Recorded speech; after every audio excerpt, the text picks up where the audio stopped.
Agustín de Iturbide fue el personaje más celebrado de su momento y después uno de los más censurados de nuestra historia. Más allá de los elogios excesivos y de las injurias innecesarias, Agustín de Iturbide fue a la postre un artífice de nuestra efectiva independencia.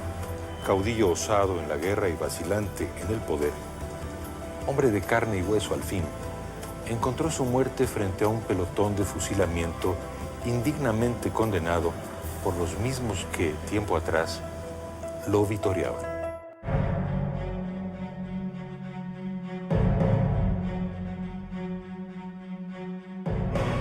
Cuando caía la tarde del 19 de julio de 1824, el general Agustín de Iturbide se encaminaba a su destino final, el muro de fusilamiento afuera de la legislatura del poblado de Padilla, en Tamaulipas.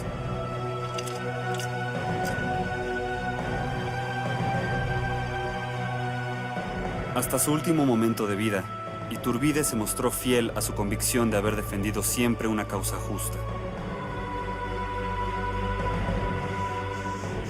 ¡Mexicanos! ¡Muero con honor, no como traidor! No quedará para mis hijos y su posteridad esa mancha. ¡No soy traidor! ¡No! Tan solo unas horas antes había escrito a su mujer y a sus hijos sus palabras de despedida. Ana, santa mujer de mi alma, la legislatura va a cometer en mi persona el crimen más injustificado. Acaban de notificarme la sentencia de muerte por el decreto de proscripción. Dios sabe lo que hace, y con resignación cristiana me someto a su sagrada voluntad. A menos de 3 años de haber triunfado en la lucha por la independencia de México, iniciada por el cura Miguel Hidalgo casi 14 años atrás, Iturbide fue acusado de traición a la patria y condenado al muro de fusilamiento.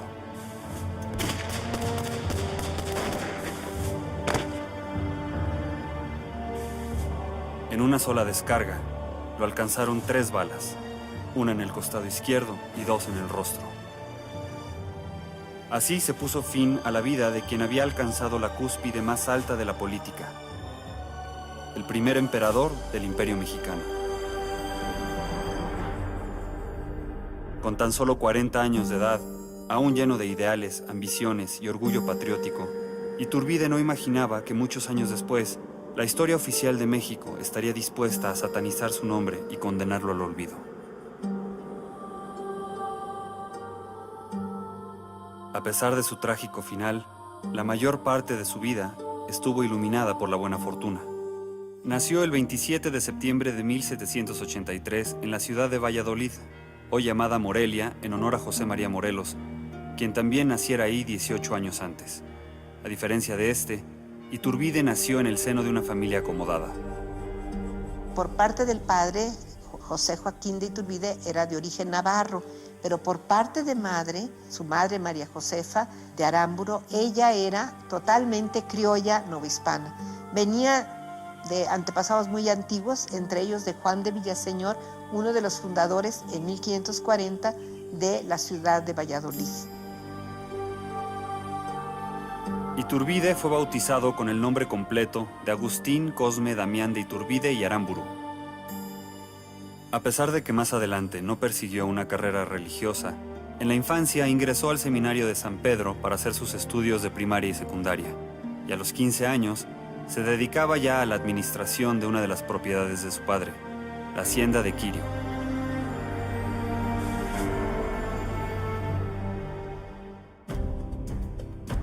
A los 15 años él abandona el seminario de San Pedro, se dedica a labores del campo en las haciendas de la familia y ahí adquiere toda la habilidad que le va a ganar el calificativo del Dragón de Hierro. ¿Por qué? Porque era un gran jinete, un hombre de campo, un hombre que se sabía mover en los ambientes campiranos. Y ya hacia los 15, 16 años decide finalmente pasarse a la vocación militar. La reciente creación del ejército novohispano por el rey Carlos III de España dio a los jóvenes criollos la oportunidad de formar parte de la milicia en el virreinato, aunque no podían acceder a los rangos más altos, reservados únicamente para los españoles peninsulares. A los 22 años, Iturbide ya había ascendido al grado de teniente dentro de la infantería de Valladolid.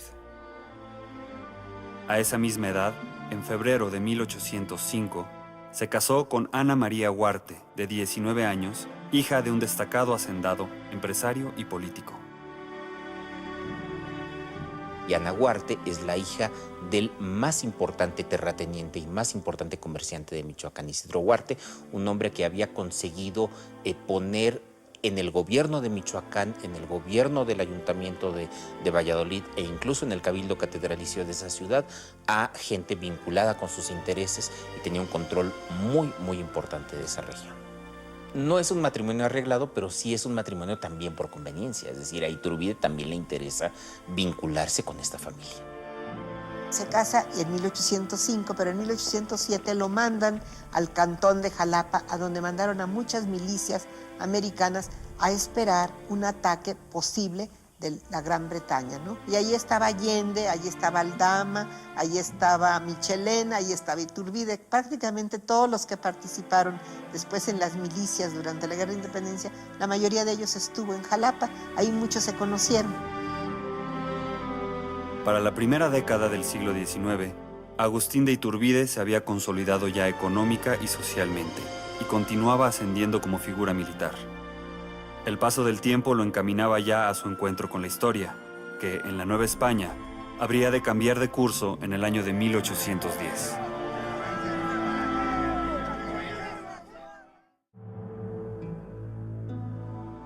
Tras su matrimonio con Ana Huarte en 1805, Iturbide adquirió la hacienda de San José de Apeo, relativamente cercana a la de un popular cura de Guanajuato llamado Miguel Hidalgo y Costilla. Tanto Hidalgo como Iturbide son parientes. Los dos descienden de Juan de Villaseñor, entonces se conocían. Es más, Hidalgo ha de haber sido amigo del papá de Iturbide y de la familia Iturbide porque pues, vivió muchos años en Valladolid y conocía a todas estas familias. ¿Qué haces en Querétaro? ¿Alguna misión especial? Una misión secreta. ¿Secreta para mí? Debo hacer averiguaciones sobre una conspiración que encabeza un miembro del clero. ¡Qué extraño!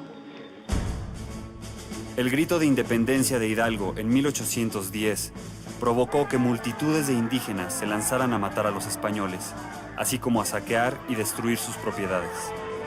La hacienda de don José Joaquín de Iturbide, padre de Agustín, también fue saqueada, lo cual, entre otras razones, provocó la repugnancia de Iturbide hacia el movimiento de Hidalgo. Agustín Iturbide era beneficiario del orden colonial y por supuesto que estaba en contra de una insurrección como la que encabezó Miguel Hidalgo, que amenazaba con destruir los pilares fundamentales de la monarquía española en Nueva España. Muchos años más tarde, y pocos meses antes de su muerte, exiliado en Italia, Iturbide escribió un manifiesto que contenía sus memorias a partir de 1810. En este texto, expresaba su aversión hacia el movimiento de Hidalgo. En el año de 1810 yo era un simple subalterno. Hizo su explosión la revolución proyectada por don Miguel Hidalgo, cura de Dolores, quien me ofreció la faja de teniente general. La propuesta era seductora para un joven sin experiencia y en edad de ambicionar. La desprecié, sin embargo, porque me persuadí de que los planes del cura estaban mal concebidos. Hidalgo y los que lo sucedieron, siguiendo su ejemplo, desolaron al país, destruyeron las fortunas, radicaron el odio entre europeos y americanos, sacrificaron millares de víctimas, obstruyeron las fuentes de riqueza, desorganizaron el ejército, aniquilaron la industria, hicieron de peor condición la suerte de los americanos, excitando la vigilancia de los españoles a vista del peligro que los amenazaba, corrompiendo las costumbres. Y lejos de conseguir la independencia, aumentaron los obstáculos que a ella se oponían. La gran mayoría de los criollos, tanto de las provincias internas como el Reino de España, como de Yucatán, como de la provincia de Chiapas y de Guatemala, la inmensa mayoría de los criollos permanecieron fieles a la corona española. Ahora bien, ¿por qué Iturbide no sigue a Hidalgo? Bueno, es que hay un problema capital. Hubo un ataque brutal a la Alhóndiga de Granaditas. La toma de Guanajuato marcó verdaderamente un antes y un después, un parteaguas en la actitud que la gente que quería la autonomía o la independencia vieron, pues ese camino no es el indicado. Así no, de esa manera no. La Nueva España se adentraba en un largo periodo de destrucción y derramamiento de sangre.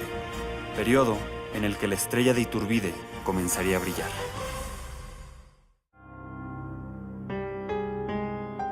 En octubre de 1810, Miguel Hidalgo avanzaba por el Bajío, ganando terreno para las fuerzas insurgentes. El general Torcuato Trujillo, al mando del ejército realista, en el cual militaba Agustín de Iturbide, fue enviado a detener a Hidalgo cuando se hallaba ya muy próximo a la capital. Ambas fuerzas se enfrentaron en la famosa batalla del Monte de las Cruces.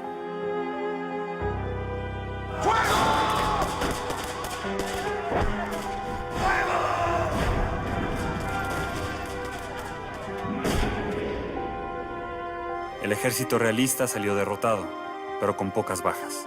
Iturbide tuvo una destacada participación y pronto comenzó su ascenso en la escala militar.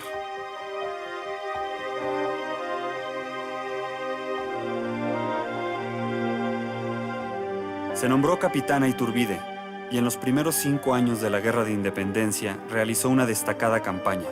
Ganó todas sus batallas.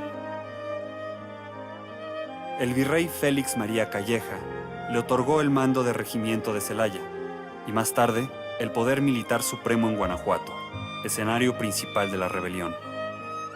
Uno de sus triunfos más importantes fue el que logró contra su coterráneo José María Morelos. Es una de las grandes hazañas de la historia militar de Iturbide y una de las más terribles derrotas de la vida militar de Morelos. Simplemente Iturbide jugó con las tropas de Morelos, era la noche de Navidad, los días anteriores, el 24 y 25 de diciembre, se meten en las huestes, están acampados las tropas insurgentes en las lomas de Santa María, les pega a uno, se retira, les pega a los otros y deja que en la confusión se maten entre sí los insurgentes y se despedazan.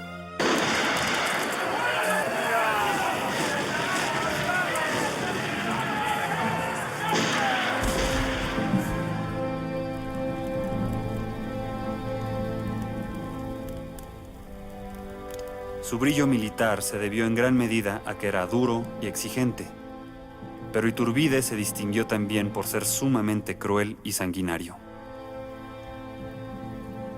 El camino lo inició Hidalgo, el camino de la independencia, pero también el camino de la crueldad. Ese hecho de la toma de la Alhóndiga de Granaditas es determinante para comprender cuál es el giro que tomó la insurgencia en México. Si no hubiera sido así, como dicen el dicho mexicano, otro gallo hubiera sido. Pero una vez que se ponen ya en el plano de la crueldad, de esas degollinas que manda Hidalgo, evidentemente Calleja fue cruel, Morelos fue cruel, Iturbide fue cruel. Todos fueron crueles. Iturbide fusiló y fusiló a muchos, fusilados, pero eran combatientes, insurgentes o sobre todo, ahí sí no tuvo ningún reparo ni ningún freno contra los bandoleros. ¡Fuego! Agustín de Iturbide fue uno de los primeros comandantes realistas que se percató de que la guerra que tenía enfrente no era una guerra ordinaria, no era una guerra de un ejército regular en contra de otro ejército regular. Iturbide se da cuenta de inmediato de que se trata de una nueva forma de hacer la guerra, que se trata de movimientos guerrilleros. Y la única manera de combatir estos movimientos guerrilleros es emplear tácticas diferentes a las que se usan cuando hay enfrentamiento en línea entre dos ejércitos regulares. Entonces, ¿qué hace Agustín de Iturbide? Ataca pueblos que no tienen en ese momento presencia de insurgentes, pero que Iturbide sabe que están dándole apoyo a los insurgentes. El caso de las mujeres de Pénjamo, por ejemplo, es muy significativo. Agustín de Iturbide apresó a un grupo de mujeres en Pénjamo, las trasladó a las cárceles, las trasladó con cadenas, pese a que no pudo probar que estas mujeres estuvieran actuando activamente en la insurgencia. Pero para las reglas de la guerra de aquella época, pues tratar así a las mujeres parecía no solo un exceso, sino que parecía también poco digno de un militar realista. los que les probaban saqueos, violaciones de mujeres, saqueos de iglesias. A esos les hacían un proceso y sí los fusilaban. Hay un famoso caso de Tomasa Esteves que la manda a fusilar Iturbide por ser lo que llamaban en la época seductora de tropas. Estas mujeres iban a los campamentos realistas en favor de los insurgentes a convencerlos de que fueran desertores. Cuando las aprendían, muchas de ellas sí murieron fusiladas.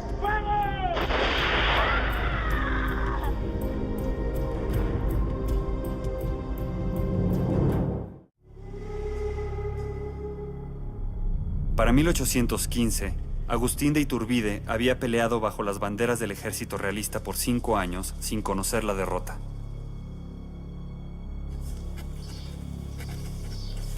Siempre fui feliz en la guerra.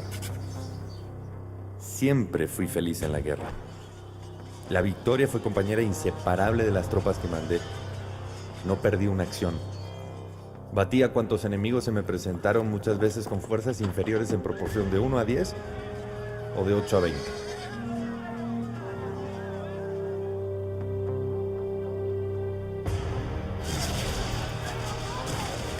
Cuando las fuerzas de Iturbide estaban por tomar el cerro de Cóporo, el general Llanos, un general español, dio la orden de retirada. Provocó así la única derrota de Iturbide en el campo de batalla. Esa misma noche, un abatido Iturbide expresaba a su amigo, el brigadier Vicente Filisola, su secreto anhelo de independencia. Jamás lograremos derrotarlos en cantidad. La mejor estrategia en este caso era la retirada. Nuestras tropas se habrían hundido en este mar de rebeldes e indios. Amigo mío, la superioridad numérica no importa. El desorden de sus tropas les lleva a ahogarse ellos solos. Tu causa no es errónea, pero su método es destructivo para ellos mismos. Siento pena por ellos al ver cómo sus cuerpos caen por montones. ¿Has pensado lo fácil que sería lograr la independencia si los criollos realistas peleáramos por la causa insurgente? Pocos meses después, el nombre de Iturbide se vio envuelto en un escándalo. Fue acusado de crueldad y corrupción, lo cual provocó su alejamiento del mando militar. Se le acusaba también de provocar saqueos e incendios y de llevar a cabo comercio ilícito. Hay una acusación escrita por Antonio de Lavarrieta, un sacerdote muy amigo del padre Hidalgo. Lavarrieta era simpatizador secreto de la insurgencia. Agustín de Iturbide lo querían quitar porque era muy exitoso como comandante militar en el Bajío. Pues sí, estaba reprimiendo la insurgencia. Hubo acusaciones formales de corrupción, de hacer tráfico de influencias y de materiales con los mineros de Zacatecas. Se le enjuició, se le depuso del mando, se le quitó el mando y él se sometió al juicio y fue absuelto. Tampoco esto se dice a veces. Del juicio que se le siguió, quedó absuelto. Y él ya prefirió no regresar al ejército. No hago ninguna práctica que no sea común a las leyes militares. Estoy haciendo la guerra como nos están haciendo la guerra. Ahora es interesante la absolución de Agustín de Iturbide porque no se le declara inocente, simplemente y por motivos de índole más político que otra cosa, se declara absuelto de estas acusaciones, pero no se le restituye el mando de tropas de inmediato.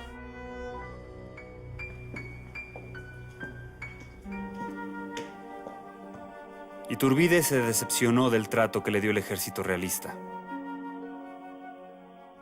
Hombre orgulloso, Iturbide envidiaba los reconocimientos hechos al general Félix María Calleja, quien había recibido todo tipo de honores hasta el punto de ser nombrado virrey de la Nueva España. Iturbide sabía que él jamás accedería a este tipo de glorias, porque a diferencia del español Calleja, él era un criollo nacido en territorio mexicano. Todo lo renuncié por delicadeza, retirándome a vivir según mi natural inclinación, cultivando mis posesiones. La ingratitud de los hombres me había herido en lo más sensible y su mala fe, obligado a evitar las ocasiones de volver a ser el blanco de sus tiros. Por otra parte, deshecho el mayor número de partidas disidentes y casi en tranquilidad el país, ya estaba libre del compromiso que 6 años antes me obligó a tomar las armas. Hacia 1816, los insurgentes están claudicando, se han indultado, han sido derrotados y solamente quedan algunas guerrillas al mando de Vicente Guerrero, de algún otro insurgente, que van a permanecer vivas en una zona muy periférica, bastante inaccesible, de la Tierra Caliente de Michoacán y la Tierra Caliente de Guerrero. Ahí estaban los insurgentes, los que quedaron. El retiro de Iturbide es un periodo oscuro, misterioso y acerca del cual abundan las especulaciones. Pero en él trazó su futuro plan de independencia.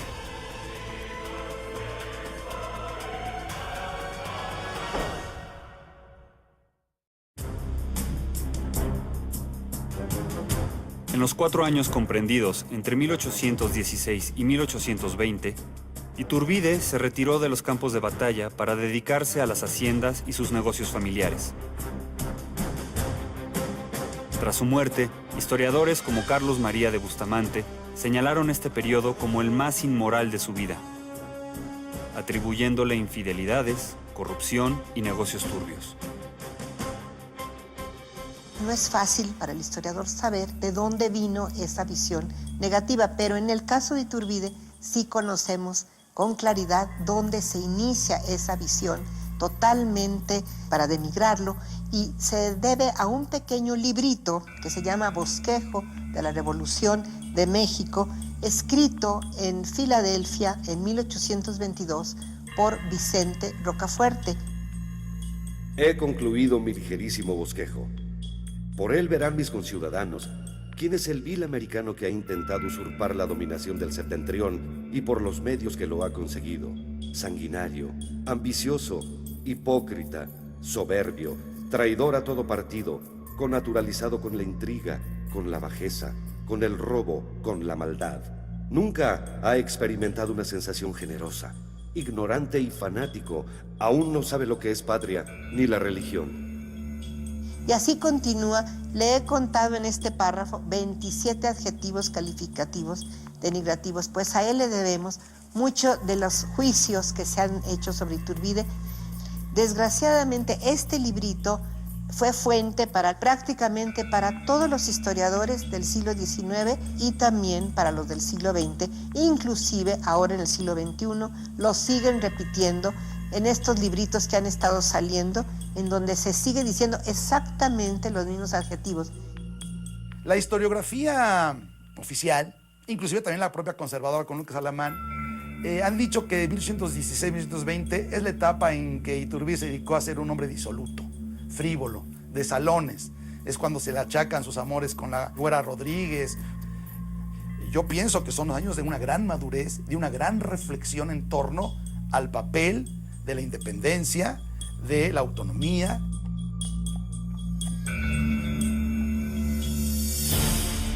En 1820, la turbulenta situación de España daba un nuevo giro al ser restituida la Constitución de Cádiz de 1812. Esta Constitución establecía el sufragio universal, la libertad de imprenta, abolía la Inquisición, acordaba el reparto de tierras y permitía la libertad de industria, entre otras cosas. Con esta reforma, se frenaba el gobierno absolutista para crear uno constitucional. La Constitución dejaba bien claro que no se podía tener mando político y militar al mismo tiempo. Y muchas de estas personas tenían mando político y militar. Además, muchos otros militares, igual que Iturbide, tenían un pasado que sabían que podía ser motivo de persecución por parte del nuevo orden político. Había muchos militares que temían que la Constitución les pidiera cuentas de su actuación como militares durante la época de la Guerra Civil. Entonces ahí hay muchos motivos para que personas como Agustín Iturbide empezaran a pensar en la posibilidad de separarse de la monarquía. En esa época, en la Nueva España, el virrey Juan Ruiz de Apodaca lanzó un edicto en el que concedió el indulto a aquellos insurgentes que depusieran las armas. Después de muchos años de luchar sin tregua, de vivir ocultos y en condiciones precarias, muchos aceptaron. Tan solo algunos cuantos permanecieron en pie de guerra dentro de Tierra Caliente, como Guerrero, Pedro Asensio o Nicolás Bravo. Algunos otros, como Guadalupe Victoria, permanecieron ocultos. Los insurgentes que quedan siguen combatiendo.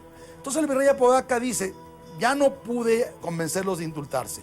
Bueno, pues entonces vamos a combatirlos, vamos a quitarnos ese grano que queda ahí para que finalmente ya vivamos un régimen constitucional. Entonces Apodaca llama a Iturbide y Iturbide acepta. Iturbide se va a combatir a Guerrero. En octubre de 1820, Iturbide volvió a los campos de batalla con la misión de enfrentarse a Vicente Guerrero.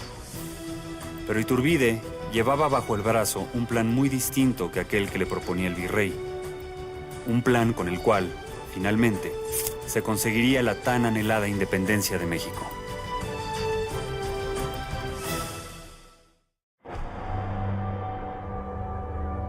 Hay que pensar lo que hace una guerra civil para una persona. Aunque tú no quieras, aunque tú seas totalmente ajeno a las facciones que están en pugna, eres víctima de una guerra. Estás viendo el sufrimiento de la población. No hay que comer. Va a llegar un hambre espantosa.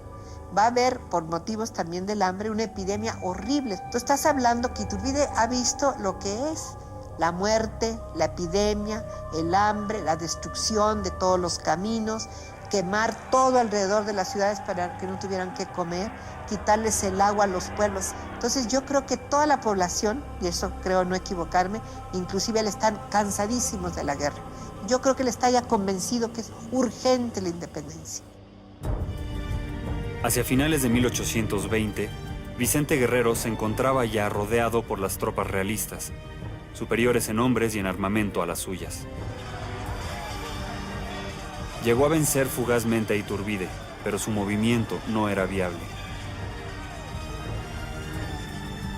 Por su parte, Iturbide estaba dispuesto a darle a Guerrero el tiempo que necesitaba, pues no buscaba un encuentro armado y sangriento, sino una alianza. Pronto entablaron una relación por correspondencia.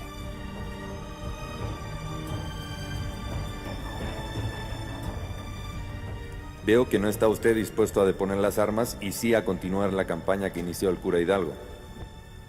Ojalá que pasando otros días, uno u otro quede convencido de la justa causa que nos conduce a batirnos en los campos de batalla. A veces tenemos ideas equivocadas de la guerra. A veces pensamos que los enemigos son irreconciliables y no se dirigen la palabra. Durante toda la guerra de independencia, los comandantes realistas se comunican con los insurgentes. Y al revés, era muy frecuente que estuvieran carteándose constantemente. Esto lo hace Iturbide con Vicente Guerrero y llegan a ciertas coincidencias.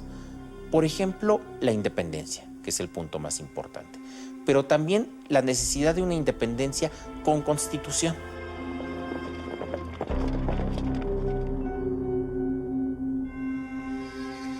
Usted equivocadamente ha sido nuestro enemigo y no ha perdonado medios para asegurar nuestra esclavitud. Pero si entra en conferencia consigo mismo, conocerá que siendo americano ha obrado mal, que su deber le exige lo contrario, que su Estado le ha puesto en las manos fuerzas capaces de salvarla, y que si nada de esto sucediera, Dios y los hombres castigarían su indolencia. Sepa usted distinguir y no confunda. Defienda sus verdaderos derechos, y esto le labrará una corona más grande. Decídase usted por los verdaderos intereses de la nación. Entonces tendrá la satisfacción de verme militar a sus órdenes y conocerá a un hombre desprendido de la ambición e intereses. A través de esta correspondencia, Iturbide compartió con Guerrero el Plan de Iguala, que establecía el fin de la lucha y la creación de una monarquía mexicana independiente del gobierno español. Guerrero se subordina explícita y expresamente a Iturbide, le ofrece su apoyo en la medida en que Iturbide le garantiza dos cosas claves para Guerrero, fundamentales. Una, la independencia absoluta. La otra, la que Cádiz no le concedía a los mulatos y a las castas de las tropas de Guerrero y al propio Guerrero, que era un hombre mulato, la absoluta igualdad social entre indos, criollos, negros, mulatos. El plan de Iguala está recogiendo todas las propuestas desde 1808 en adelante, como que hace una síntesis, que él dice que le mandó a varios amigos de diferentes modos de pensar el plan, y dice, ninguno le hizo alteración ninguna, ni le cambió, ni le quitó, ni le añadió. Y él dice, el plan lo hice yo. No se llamaba de Iguala, se llamaba Plan de Independencia de la América Septentrional.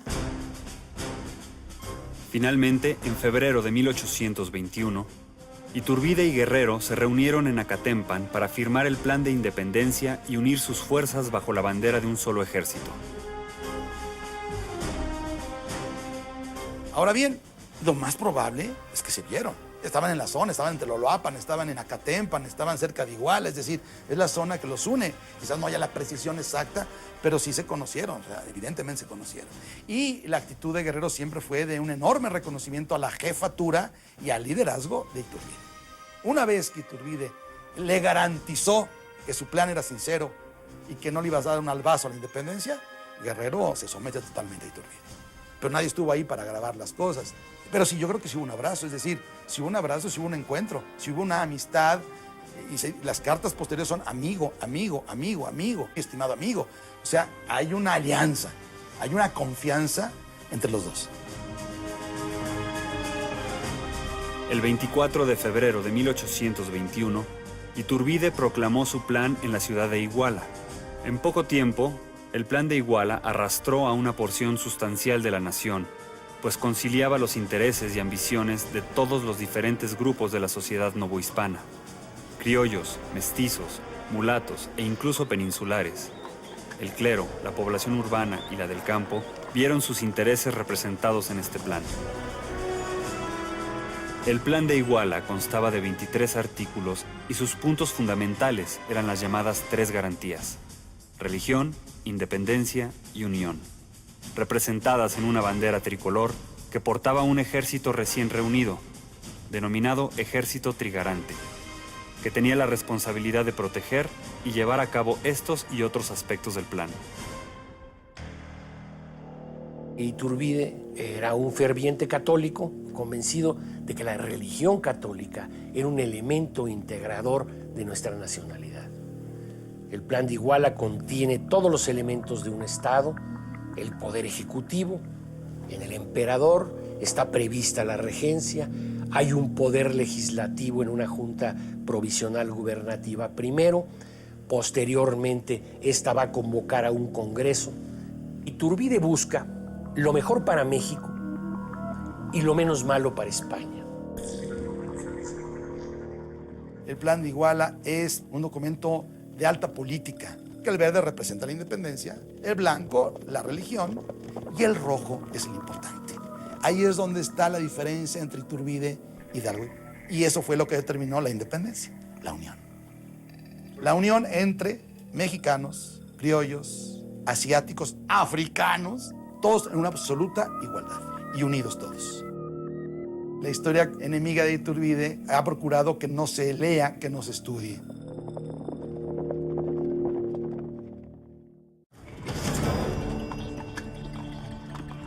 Pueblo tras pueblo, los miembros del ejército realista se adhirieron al plan de Iguala y se enlistaron en el ejército trigarante.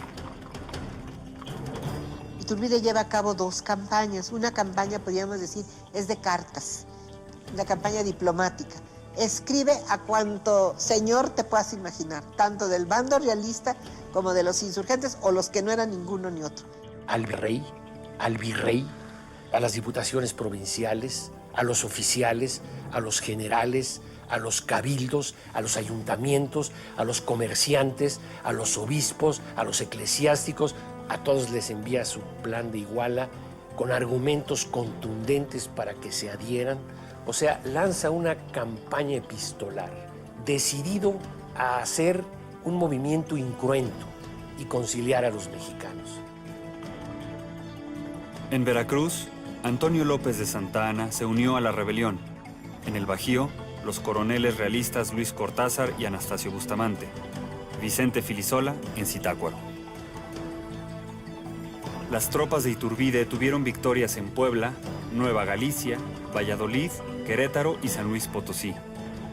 Pocos meses después de su creación, el ejército trigarante controlaba todos los sitios de importancia del país, a excepción del puerto de Veracruz, Perote, Acapulco y la Ciudad de México.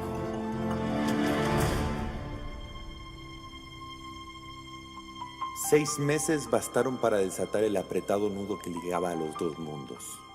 Sin sangre, sin incendios, sin robos ni depredaciones, sin desgracias y de una vez, sin lloros y sin duelos. Mi patria fue libre y transformada de colonia en grande imperio. Para entonces ya los mexicanos estaban hartos de la guerra civil, y vieron la luz en este plan, y por eso fue la adhesión al plan de Iguala en forma verdaderamente de catarata. Francisco Novela relevó al virrey Juan Ruiz de Apodaca, pero ante su ineficacia, la corona envió a Juan O'Donojú como representante legítimo del gobierno español para reemplazarlo. En cuanto éste entró a territorio mexicano por el puerto de Veracruz, se enteró de la situación en que se encontraba la nación, unida en favor de los trigarantes. Sabemos que el propio Miguel Ramos Arizpe, pero también Michelena y algunos otros diputados de la Nueva España en las Cortes consiguieron que O'Donojú fuera enviado como capitán general a la Nueva España. Entonces podemos pensar que O'Donojú, desde el momento mismo en que salió de España, pues ya formaba parte de esta trama, ya estaba allí también involucrado. O'Donojú aceptó entrevistarse con Iturbide, quien había ido a recibirlo a la ciudad de Córdoba. El encuentro fue amistoso. Iturbide expuso a O'Donojú el plan de Iguala, en el que además de las 3 garantías, se especificaba que la corona del Imperio Mexicano se le ofrecería al rey Fernando VII o a algún miembro de su familia. En ese mismo día, el 24 de agosto de 1821, O'Donojú e Iturbide firmaron los Tratados de Córdoba. El texto puede considerarse una extensión del plan de Iguala, pero a diferencia de este, establecía que en caso de que Fernando VII o los miembros de su familia rechazaran la corona del Imperio Mexicano, el Congreso de esta nueva nación podría designar a un nuevo emperador, dejando abierta la posibilidad de que el primer emperador fuese un hombre nacido en la Nueva España. Iturbide no sabía las últimas noticias de España que va a traer O'Donojú. Y O'Donojú sabe que no le van a aceptar mandar a ningún infante de la Casa Real Española. Entonces, yo creo que cuando ellos hablaron, le ha de haber dicho, dejen un resquicio abierto, porque si les niegan la aceptación de ese tratado, ¿qué van a hacer? Están ustedes todos dejándolo a que venga un miembro de la Casa Real. Los Tratados de Córdoba fueron el primer documento en el que una autoridad española y una mexicana firmaron para aceptar la libertad del que a partir de entonces sería llamado el Primer Imperio Mexicano.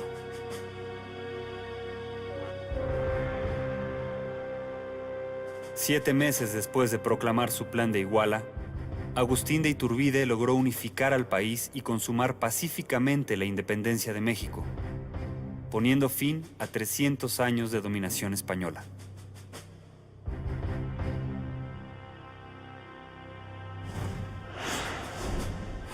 El 27 de septiembre de 1821, fecha en que Iturbide cumplió 38 años, se celebró la triunfal entrada del ejército trigarante a la Ciudad de México.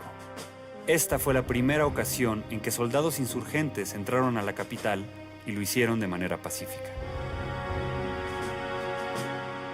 El 27 de septiembre, el día más feliz de nuestra historia, las tropas trigarantes, y para entonces las tropas trigarantes son criollos, realistas, Vicente Guerrero como comandante de la División del Sur, los antiguos insurgentes, todos entran por lo que hoy sería la Avenida Madero.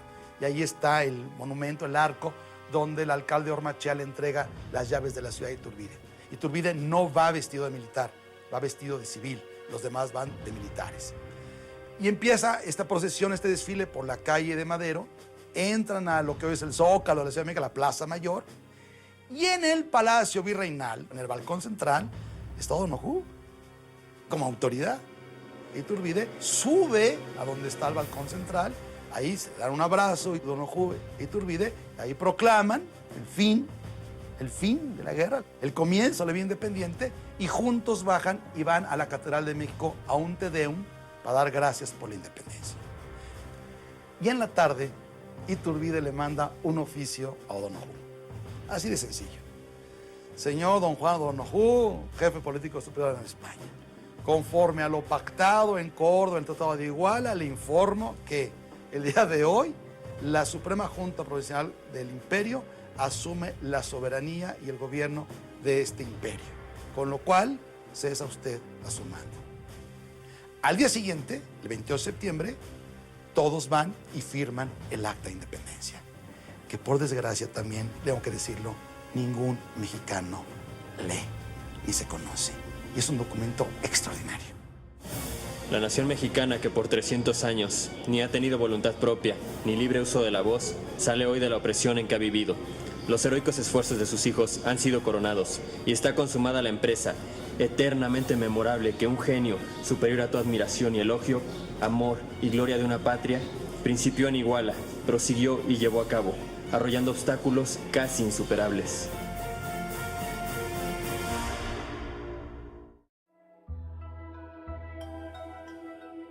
Después de su fusilamiento en junio de 1824, el cuerpo de Agustín de Iturbide, vestido como franciscano, se veló en una capilla del desolado pueblo de Padilla, en Tamaulipas. Más tarde fue enterrado en una iglesia abandonada y sin techo.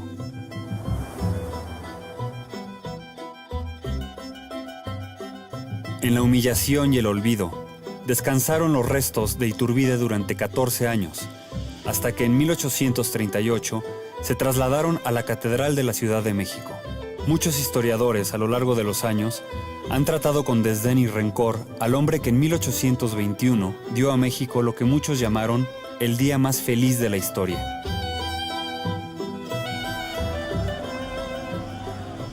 Las tropas del ejército trigarante, comandadas por Agustín de Iturbide y Vicente Guerrero, entraron a la Ciudad de México el 27 de septiembre de 1821, marcando la consumación de la independencia de México. El fervor se desbordaba en los rostros de la gente. De inmediato comenzaron a escribirse canciones y poemas celebratorios. Se publicaron panfletos aplaudiendo la grandeza de la nación mexicana y enalteciendo a su héroe libertador, Iturbide, a quien comparaban con personajes bíblicos y mitológicos.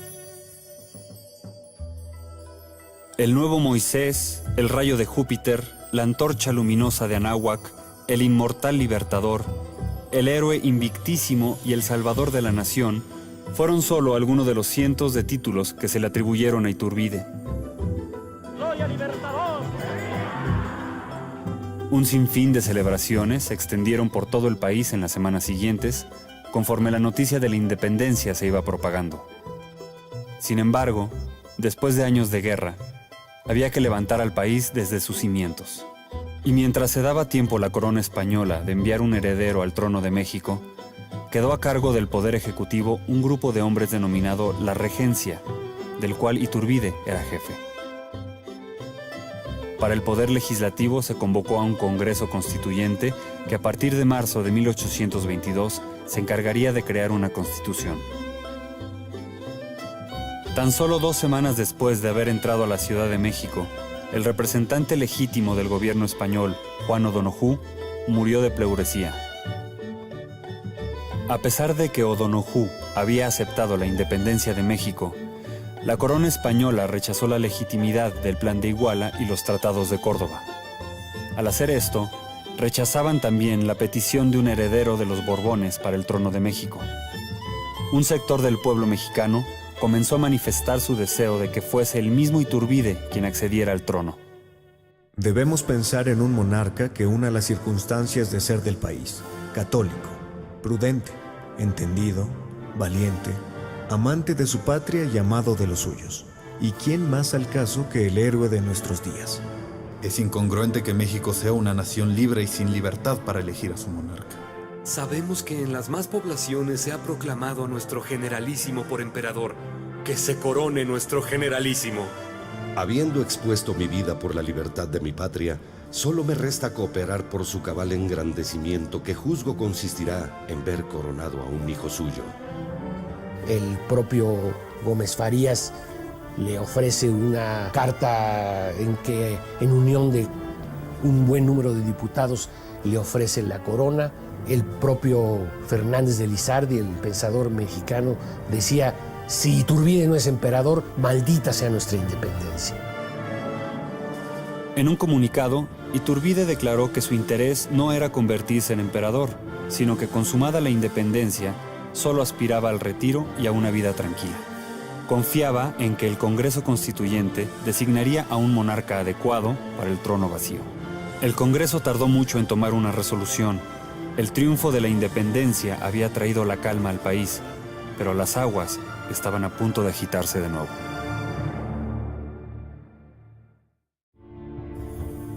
Para mayo de 1822, la algarabía comenzaba a desvanecerse. Tras más de 2 meses de sesionar, el Congreso aún no dictaba una constitución, no había creado un sistema judicial, ni había nombrado a un emperador para el trono de México. Agustín de Iturbide era por mucho el único candidato para ocupar el trono, pero el Congreso se resistía a reconocerlo. El 18 de mayo de 1822, una marcha que dio inicio en los cuarteles recorrió las calles de la Ciudad de México hasta la residencia de Iturbide para solicitarle que asumiera la corona del Imperio Mexicano. A las 10 de la noche de aquel día memorable me aclamó el pueblo de México y su guarnición emperador. ¡Viva Agustín I! Fue el grito universal que me asombró, siendo la primera vez de mi vida que experimenté esta clase de sensación. Recuerden que los miembros del Congreso representan ahora a la nación. Los mexicanos no necesitan que yo los mande. Lo primero que se ofreció a mi mente fue salir a manifestar mi repugnancia a admitir una corona cuya pesadumbre ya me oprimía demasiado. Si no lo hice, fue cediendo a los consejos de un amigo que se hallaba conmigo. Lo considerarán un desaire, tuvo lugar a decirme. Y el pueblo es un monstruo cuando, creyéndose despreciado, se irrita. Haga usted este nuevo sacrificio al bien público. La patria peligra. Un momento de indecisión es el grito de muerte. Ante la presión de los más diversos estratos sociales, el Congreso se vio obligado a sesionar a la mañana siguiente para discutir este asunto y votar. Este viaje tan largo y penoso. Iturbide es institucional. Él dice: vamos a consultar al Congreso. Evidentemente, el Congreso en ese momento se encontraba bajo la presión de todo el pueblo que estaba invadiendo las tribunas. Fue una torpeza haber convocado al Congreso en ese momento. Él debió haber calmado a las gentes y haberse esperado. Sin embargo, se convoca al Congreso. Vaca Ortiz, diputado de Durango, señalaba que el día en que se hizo la votación para que Iturbide fuera coronado emperador, había una gran muchedumbre en las gradas del Congreso y que los diputados que estaban dudosos, no acerca de si votar a favor, de hecho casi todos estaban a favor de votar por Iturbide, pero algunos diputados, como Vaca Ortiz mismo, preferían que se hiciera una consulta a sus diputaciones. Quienes estaban a favor de esto eran amenazados por esta muchedumbre, que parece que llevaba cuchillos, llevaba navajas, y entonces amenazó a estos diputados que se vieron obligados de esta manera a votar a favor de la coronación de Iturbide.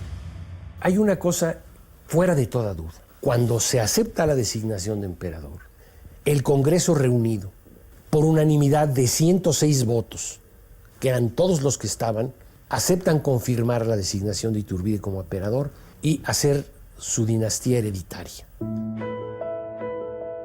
Iturbide prestó juramento ante el Congreso que lo nombró Agustín I, emperador constitucional de México. Su coronación se celebró 2 meses más tarde, el 21 de julio de 1822. El presidente del Congreso coronó a Iturbide, y después, el mismo Iturbide coronó a su esposa Ana Huarte. La ceremonia duró 5 horas y algunos historiadores, como Carlos María de Bustamante y Lucas Alamán, calificaron el hecho como una representación teatral que no contribuyó a apuntalar la dignidad y autoridad del nuevo monarca. sino lo contrario, la menoscabó. El imperio de Iturbide era una solución viable y plausible para que México transitara de la colonia a la independencia. El propio Iturbide era un militar. Iturbide era un hombre que se hizo en las campañas y de pronto parecía disfrazado, lo mismo que toda la corte. Servando Teresa de Mier decía, bueno, es que estos parecen huehuenches, es decir, estos viejitos disfrazados de ciertos bailes. Agustín de Iturbide todavía pretende darle a esta toma de posesión una teatralidad que ya estaba fuera de época. Todas esas falsedades del exceso de adornos y de gastos para la coronación es falsísimo. Estaban pobrísimos. ¿Saben qué hacen? Piden prestado todo. Yo he visto las cartas donde están pidiendo prestado hasta los candelabros que van a poner a la colegiata de Guadalupe. Piden prestado en el Monte de Piedad las joyas que le ponen a la corona y luego se las quitan y al día siguiente la coronación las regresan. Después de su nombramiento, Iturbide manifestó que no había ambicionado asumir el trono. Así lo expresó en una carta que escribió a Simón Bolívar, libertador de las Américas y presidente de la Gran Colombia.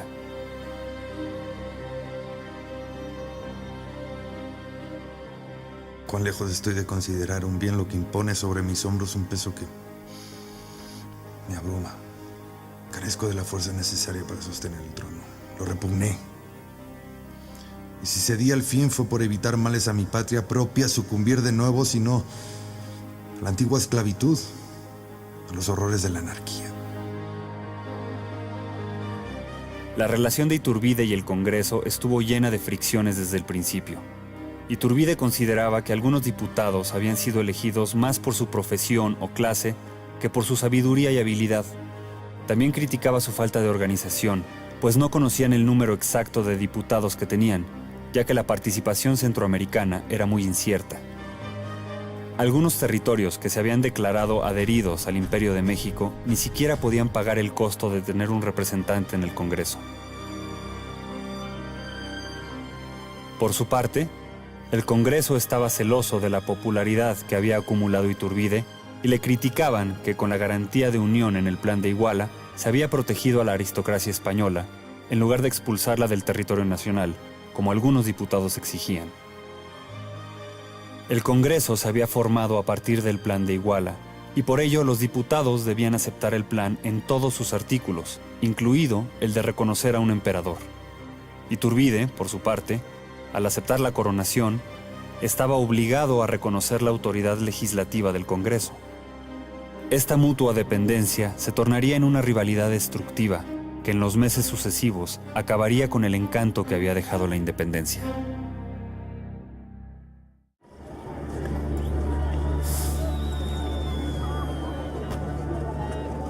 Desde que Iturbide asumió la cabeza de la regencia en septiembre de 1821, ordenó una considerable reducción de impuestos con el fin de demostrar que la independencia significaba un adelanto y no un retroceso. Pero el país estaba sofocado por las deudas generadas por los 11 años de guerra. Era preciso pagar los sueldos del ejército trigarante y restablecer el comercio, la industria y demás actividades económicas que se habían visto gravemente afectadas desde 1810. Casi un año después de consumada la independencia, el Congreso no funcionaba con la debida seriedad. A sus sesiones difícilmente asistía más de la mitad de los diputados, lo cual hacía imposible la aprobación de leyes nuevas o la discusión de iniciativas. El país exigía soluciones eficientes, pero el poder legislativo era el primero en retrasarlas. Esto provocaba la constante crítica del emperador Iturbide, quien frustrado veía que los sueños de gloria que se habían augurado para México se desvanecían en el aire.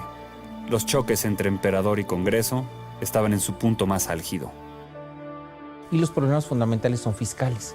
Agustín Iturbide quiere establecer nuevos impuestos que el Congreso no le aprueba porque una de las maneras como Iturbide había conseguido ganarse apoyos para la independencia era con el ofrecimiento de reducir o eliminar impuestos. Y por otro lado está la presencia de conspiradores republicanos. Sabemos que algunos diputados, como el propio Servando Teresa de Mier, encabezan a los grupos de republicanos que están conspirando en contra de Iturbide.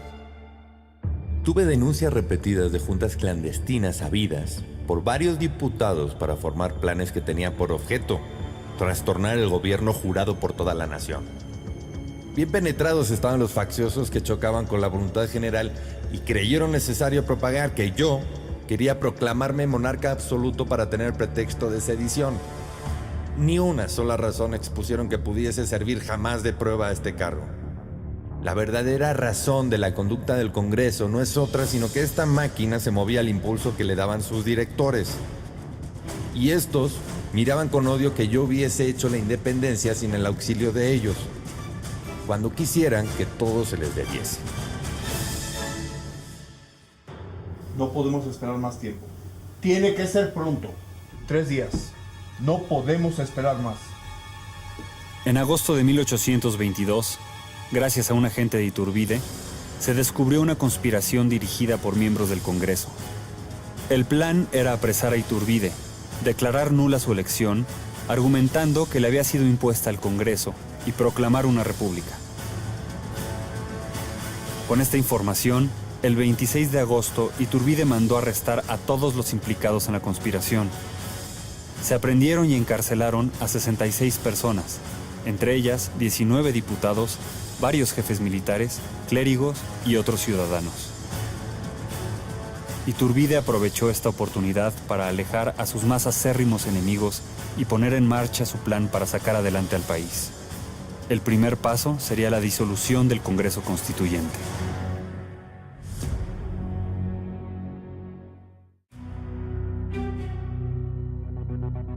Iturbide disuelve el Congreso por una elemental razón. Era un Congreso Constituyente. Los Congresos Constituyentes tienen una misión principal: reunirse para discutir una constitución. Nada más que al constituyente también se le dieron funciones de Congreso ordinario. Entonces, en un año el Congreso Constituyente, ¿sabe cuántos artículos de una constitución discutió? Ni uno. No discutió ni un solo proyecto constitucional. Entonces el Congreso Constituyente se dedicó a pedir pensiones, aumentos, crear esta institución, o sea, a gobernar, cuando la función de un Congreso no es gobernar. Lo primero que hizo el Congreso Constituyente es decir y proclamar: la soberanía del imperio yo la tengo, reside en mí, lo cual es un atentado constitucional. La soberanía reside en el pueblo y se reparte en su ejercicio en el Ejecutivo, en el Judicial y en el Legislativo. Algunos representantes de la milicia e incluso algunos diputados provinciales enviaron peticiones a Iturbide solicitándole que aprovechara este golpe al gobierno para disolver el Congreso. Así lo hizo el 31 de octubre de 1822. El general Soto Riva, ministro de Guerra, interrumpió la sesión del Congreso ese día, amenazando que si el Congreso no se disolvía por sí solo en 10 minutos, él y sus hombres lo harían por la fuerza. Agustín Iturbide argumenta que ya era imposible gobernar con ese Congreso y que además se trataba de un Congreso que no estaba haciendo lo que debía hacer, que era una constitución. En esto tenía razón. Hay que decir que el Congreso, la verdad es que se estaba metiendo en cualquier asunto, menos en hacer una constitución. Iturbide disolvió el Congreso y lo reemplazó por una junta de 45 diputados, todos ellos elegidos por sus respectivas provincias. Esta junta instituyente tendría la función de delinear los artículos de una constitución y un sistema judicial que serían adoptados por un nuevo Congreso. Iturbide también comisionó a la Junta trazar un plan para rescatar la economía de México. En diciembre se completó este plan y Lorenzo de Zavala, el miembro más prominente de la Junta, lo presentó. El nuevo plan financiero, cuidadosamente preparado, tenía varias etapas y a largo plazo esperaba dar al país una sólida y fructífera economía. Sin embargo, hacía suponer que Iturbide planeaba perpetuar la Junta Instituyente y no crear un nuevo Congreso, como había dicho que haría. Al respaldar el plan económico de Zavala, Iturbide traicionó uno de los principios que él mismo había propuesto tras conseguir la independencia. Aprobó una fuerte alza a los impuestos, llegando hasta un 40% en el caso del impuesto sobre el valor de la propiedad. estas medidas crearon descontento y preocupación en la población. Este plan económico se desechó por completo unos cuantos meses más tarde, cuando el imperio de Agustín de Iturbide llegó a su fin. En su afán por obtener fondos, Iturbide se vio obligado a rogar, a pedir prestado y hasta a robar. Tomó una medida que selló la separación entre la clase propietaria y el emperador. En medio de la turbulencia en el Imperio Mexicano, surgieron dos importantes logias masónicas, la escocesa y la yorquina. El rito escocés agrupaba a muchos españoles y la mayoría de ellos eran borbonistas, es decir, no se resignaban a que el trono mexicano se perdiera para los Borbón, familia real española. Los yorquinos, en cambio, se inclinaban más por un gobierno de tipo republicano. A pesar de sus diferencias, estas logias compartían un sentimiento contrario a Iturbide. En ellas participaban militares de alto rango, hombres cercanos al emperador, como Pedro Celestino Negrete, Antonio Echavarri, Nicolás Bravo, Guadalupe Victoria y Vicente Guerrero.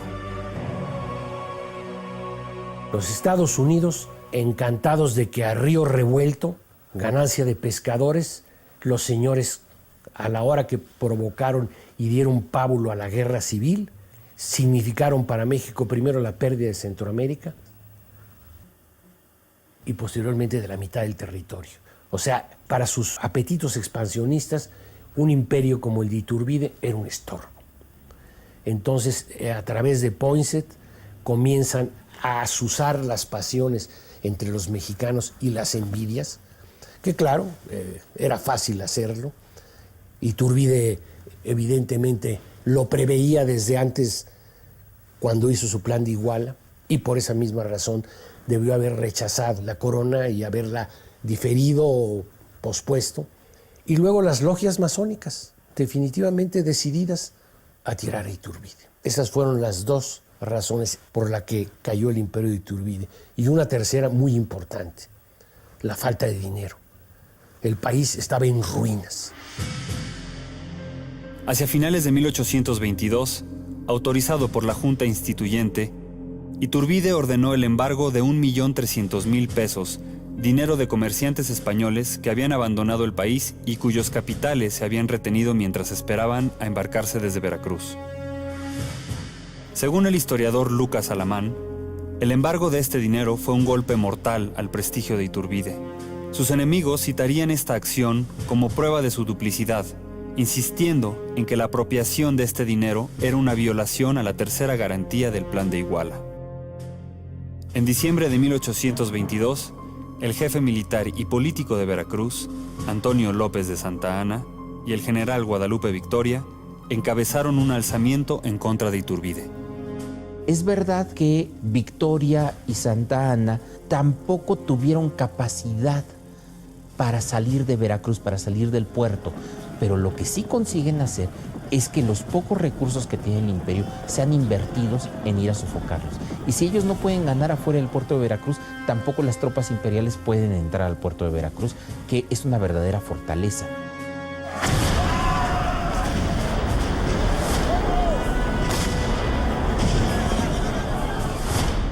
En enero de 1823, tuvo lugar otra sublevación en el sur del país, encabezada por los últimos insurgentes Vicente Guerrero y Nicolás Bravo.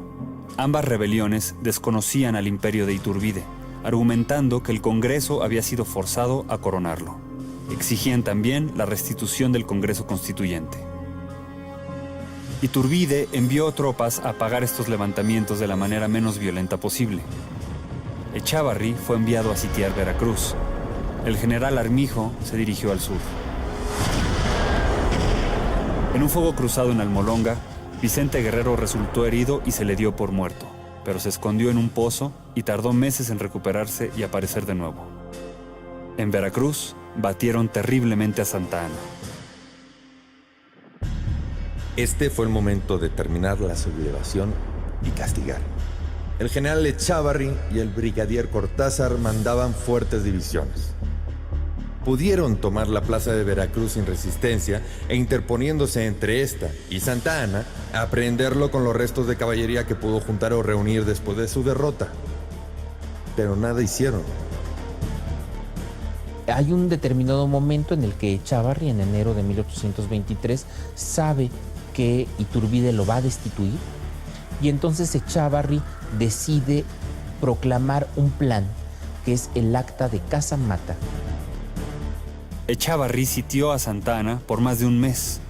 Durante este sitio, Echávarri emitió el llamado Plan de Casamata, el cual pedía la instauración de un congreso, pero no la restitución del antiguo. También exigía que de ninguna manera se atentara contra el emperador. Santa Ana lo vio como la única posibilidad de escapar y conseguir una tregua, por lo que de inmediato se adhirió al plan de Echávarri, contradiciendo sus propios ideales. El 10º artículo de los 11 que incluía el plan de Casamata proclamaba que la Diputación de Veracruz podía tomar el control administrativo de la provincia. De esta manera, Veracruz pudo abolir los préstamos forzados e impuestos especiales que había establecido el plan económico de Lorenzo de Zavala. Las demás provincias vieron en ese artículo la oportunidad de adquirir poderes de gobierno dentro de su propia provincia. Y entonces Oaxaca, Puebla, Veracruz y las demás provincias se unieron al plan de Casamata, no tanto con la intención de derrocar a Iturbide, sino con la intención más importante de conseguir autogobierno en cada una de las provincias. Finalmente, estas diputaciones provinciales, a la vuelta de los meses, se convertirían en los congresos estatales.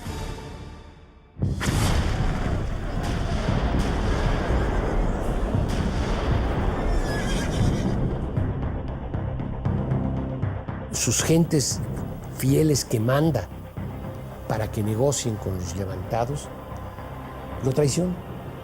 Echevarri, que era el que pretendía a su hija, finalmente se suponía que al casarse con ella se casaba un español con una mexicana, lo consideraba casi como un hijo, se voltea, manda a Negrete, se voltea, y ciertamente yo creo que entró en una decepción y malos consejeros que le dijeron, no, espérate, restablece el Congreso, con eso se van a calmar las cosas, y bueno, así lo hizo. Y básicamente lo hace para evitar el derramamiento de sangre. Claro que se equivocó de tomo a lomo, ¿no? Porque la guerra civil se desató. El 4 de marzo de 1823, Iturbide restableció el antiguo Congreso porque la creación de uno nuevo llevaría mucho tiempo. Es claro que ya vislumbraba la alternativa de abdicar al trono, pues cómo trabajar con un Congreso constituido por sus enemigos declarados.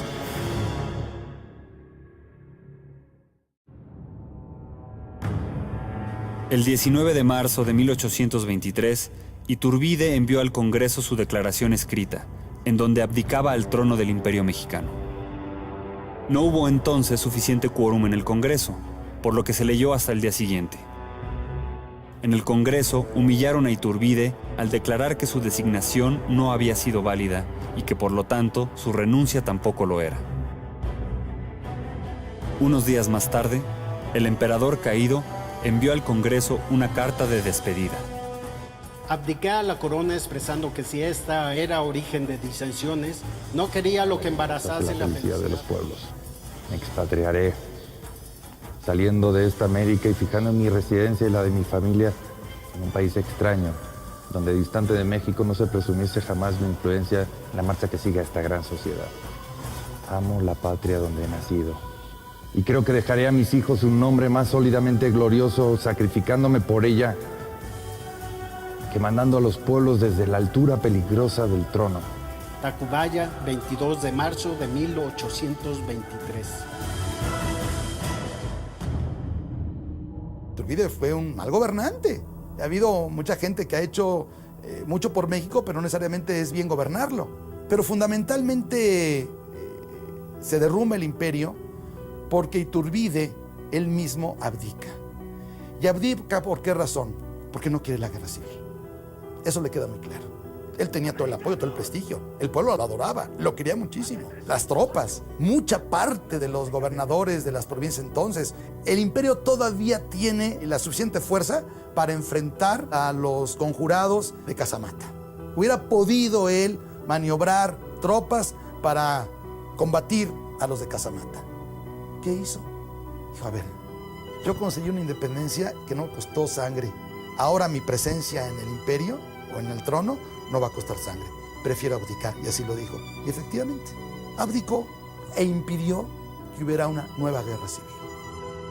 Lo que sucede es que yo creo que no es lo mismo ser libertador de un país a ser ya el dirigente o el gobernante.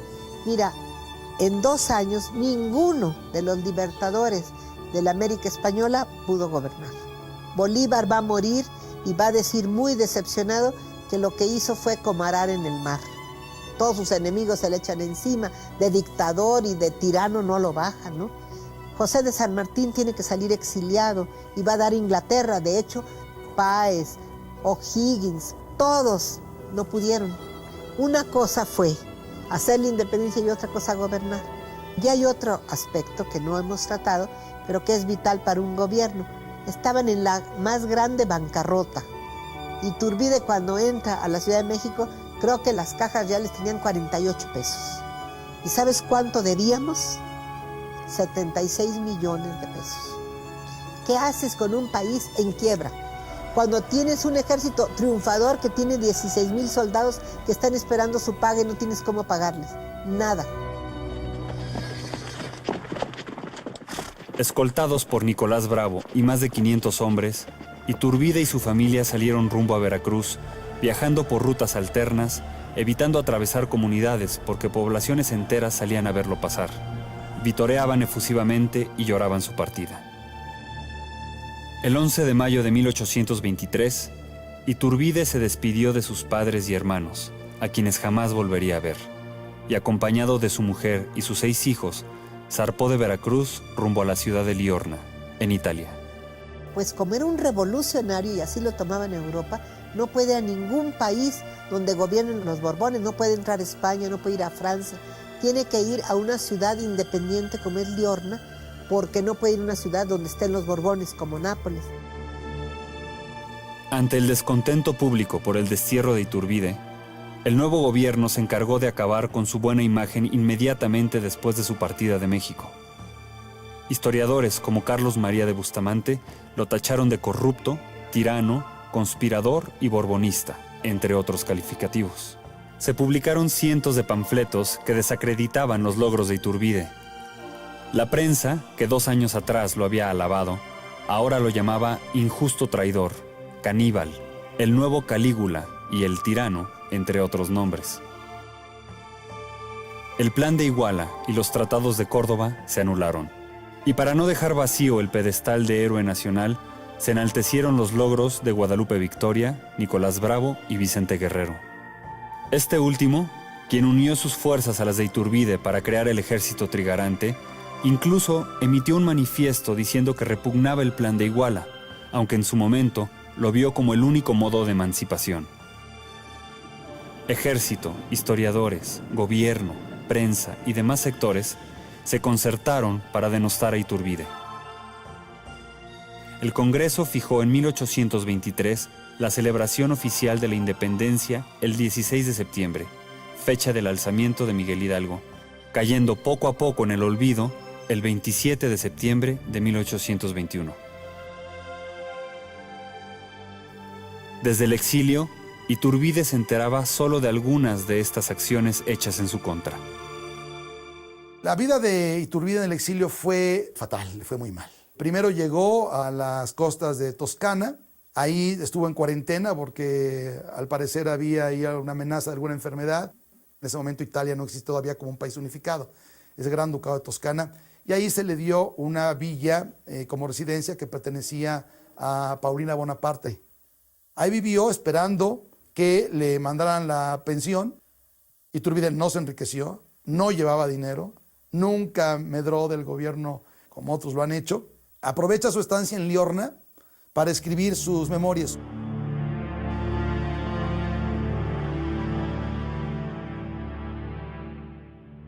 Mi mayor sacrificio ha sido abandonar una patria que me es tan cara. Un padre idolatrado, cuya edad octogenaria no me permitió traer conmigo. Una hermana cuya memoria no puedo recordar sin dolor.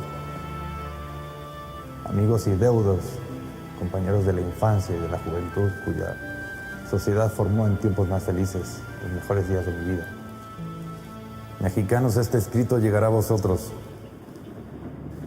El principal objeto es manifestar que el mejor de vuestros amigos jamás desmereció el afecto y la confianza que le prodigasteis.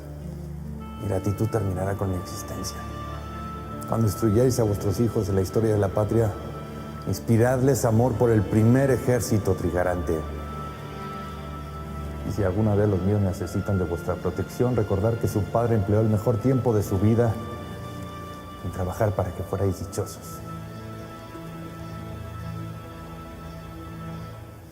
Recibid mi último adiós y sed felices.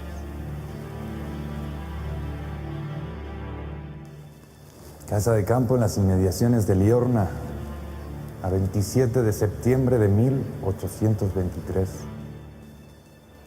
Agustín Iturbide.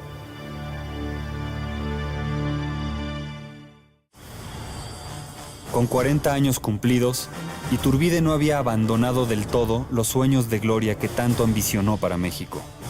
Volvería una vez más a su patria, dispuesto a luchar contra el enemigo que amenazaba la independencia hacía tan poco conquistada, aunque tuviera que morir en el intento. Su vida había sido eso, su proyecto personal de vida había sido independizar a México. Y toda amenaza al imperio mexicano pues era una amenaza a un proyecto personal. Iturbide, que se exilia en Liorna, tiene que salir de ahí porque el duque de Florencia le llama y le dice: las presiones de España están muy fuertes, yo no puedo garantizar su seguridad aquí, así es que le voy a pedir que por favor me evite este problema. Entonces Iturbide tiene que hacer un periplo para llegar a Londres, porque en cualquier lado pueden detener los agentes del rey y en España lo juzgan como traidor. A finales de 1823, llegaron a los oídos de Iturbide rumores de que la Santa Alianza planeaba reconquistar el territorio de México para España. Hay un documento que escribe antes de salir de Londres, donde manifiesta que está dispuesto a regresar a México independientemente del sistema de gobierno que se quiera. O sea, él ya no está apostando por la monarquía, ni va a regresar como emperador. Pone su espada al servicio de la independencia de México. Si es república, adelante, cuenta con mi espada. En México, el gobierno sentía temor por varias conspiraciones que buscaban el regreso de la monarquía y de Iturbide. Este temor creció cuando se supo que Iturbide había salido de Italia.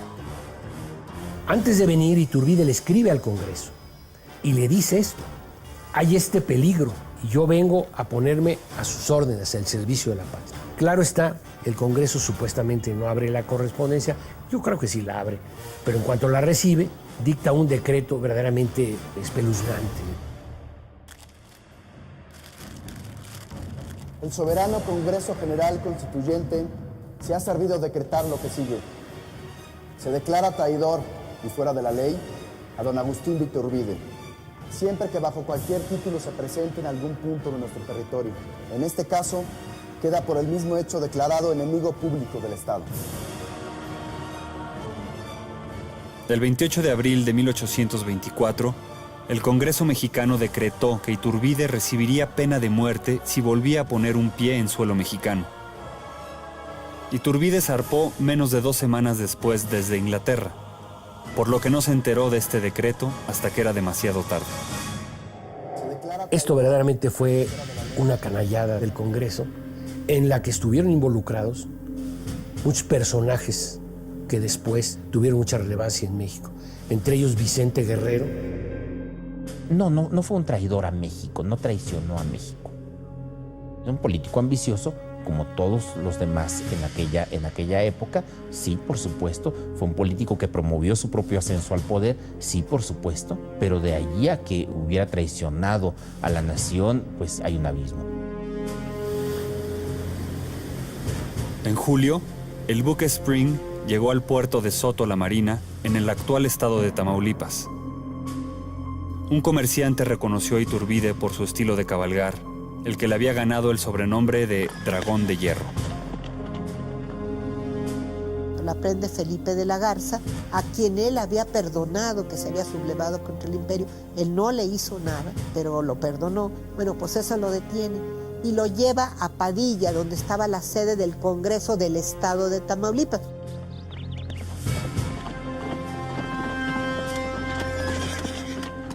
En cuestión de horas, Iturbide es tomado prisionero, llevado a Padilla. Hoy Padilla no existe, está bajo las aguas de la presa Vicente Guerrero, que el señor Echeverría fundó para acabar con cualquier vestigio del nombre de Iturbide en Padilla. Y ahí en Padilla estaba reunido el Congreso y el gobernador. Iturbide conoce en ese momento el decreto de proscripción. Dice, esto es una injusticia. No tuvo un juicio ni un abogado, y ningún juez ni jurado escuchó su declaración. El 19 de julio de 1824, actuando como poder judicial y militar, el Congreso local lo sentenció a morir fusilado. Iturbide aprovechó sus últimas horas de vida para escribir a su mujer, Ana Huarte, quien, embarazada de su 10º hijo, esperaba aún en el puerto, a bordo del barco que los llevó a México.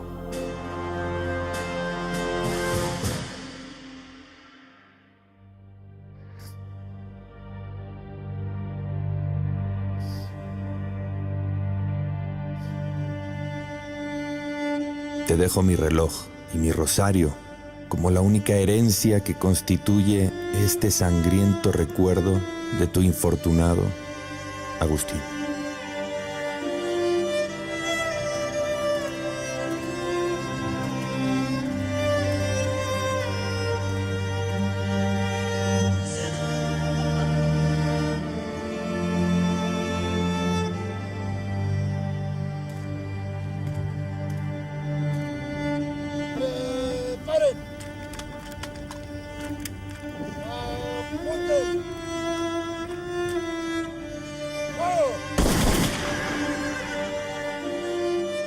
La vida de Agustín de Iturbide se extinguió con una sola descarga del pelotón de fusilamiento. Pasarían varios años para que se apagara el brillo de su nombre y de sus logros, hasta que finalmente la historia oficial lo sumió en la oscuridad.